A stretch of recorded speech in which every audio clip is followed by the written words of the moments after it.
SpaceX lofted the super-secret Zuma spacecraft for the U.S. government tonight, Jan. 8, successfully executing a mission that also featured yet another landing by the first stage of the company's Falcon 9 rocket. The Falcon 9 lifted off at 8 p.m. Esto 100 GMT on January 9 from Cape Canaveral Air Force Station, on Florida's Space Coast. The booster's two stages separated 2 minutes and 19 seconds into flight. The second stage continued carrying the mysterious Zuma to its destination in low Earth orbit LEO, while the first stage began maneuvering its way back to terra firma 4 or 2 count at Landing Zone 1, a SpaceX facility at Cape Canaveral.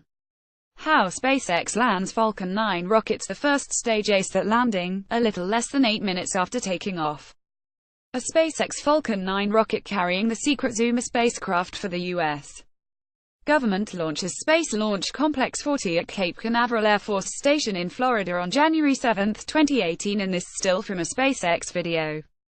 Credit SpaceX. SpaceX now has 21 successful first-stage 2 counts under its belt, 9 of them at Landing Zone 1 and the other 12 on autonomous spaceport drone ships stationed in the ocean. SpaceX has 2 of these uncrewed vessels, which are named Just Read the Instructions and Of Course I Still Love You. These landings are part of SpaceX's effort to develop reusable rockets and spacecraft, technology that company founder and CEO Elon Musk has said will slash the cost of spaceflight.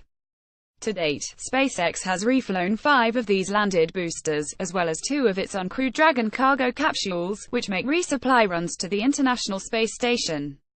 The Falcon 9 that lifted off tonight was brand new. But the main goal of tonight's flight was getting Zuma aloft, so the spacecraft can start going about its business. Just what that business may be is unclear. Little has been revealed about the payload. We do know that aerospace and defense company Northrop Grumman procured Zuma's launch atop a Falcon 9 for the U.S. government, but we don't know which agency will operate the satellite, or if its mission is civilian or military. Northrop Grumman did reveal that Zuma is going to LEO, but that information doesn't tell us much. This range of altitudes houses a variety of spacecraft, from reconnaissance, weather and communications satellites to the International Space Station.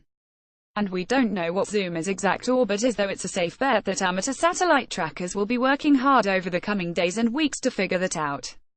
If Zuma is a national security mission, it would be the first one that SpaceX has launched.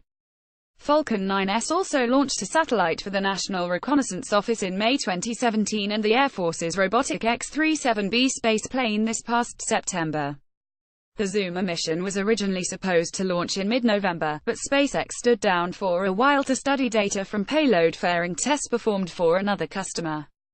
The payload fairing is the protective nose cone that encases a spacecraft during launch.